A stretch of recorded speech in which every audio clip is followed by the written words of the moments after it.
এই জন্য বলি রে যুবক ভাই, দিলটাকে বুঝাও, মনটাকে প্রশ্ন করে দেখো, কার জন্য এত কিছু করলা, কোন দুনিয়ার জন্য এত কিছু করলা।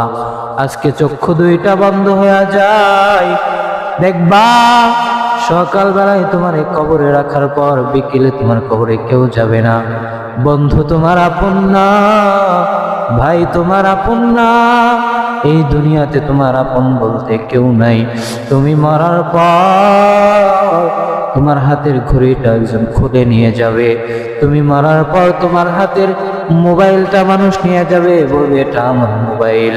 তোমার বন্ধু তোমার জন্য কান্না করবে ঠিক, তোমার বাবা তোমার জন্য কান্না করবে ঠিক, তোমার ভাই তোমার জন্য কান্না করবে ঠিক, কিন্তু তুমি দেখবা সবাই কান্না করে আর তোমাকে শেষ বিদায় দেওয়ার জন্য ব্যবস্থা করতেছে।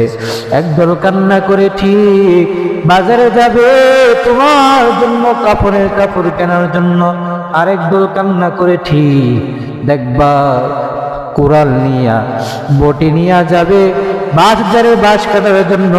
আরেক দল কান্না করে ঠিক দেখবা গরম পানি দিয়া বরই পাতা দিয়া তোমার গোসলের ব্যবস্থা করতেছে।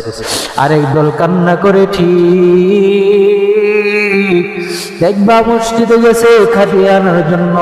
সবাই কান্না করে করে তোমাকে শেষ বিদায় দেওয়ার জন্য, তোমাকে দুনিয়া থেকে শেষ বিদায় দেওয়ার জন্য প্রস্তুতি গ্রহণ করবে। তোমাকে কবরে রাখার পর একে একে সবাই তোমাকে ভুলিয়া যাবে রে ভাই।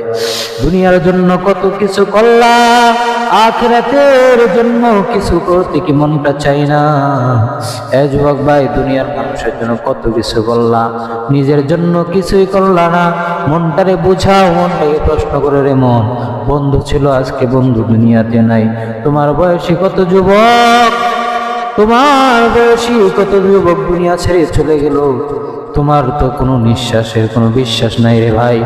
এই যে আমি কথা বলতেছি, আমার ঠোঁট থেকে মাউথ পিসের দূরত্ব যতটুকু, মৃত্যু তার চেয়েও বড় কাছে।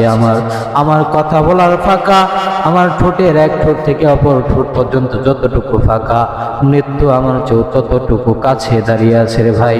মনটাকে বুঝাও, আর কতদিন আল্লাহকে ভুলিয়া থাকবা?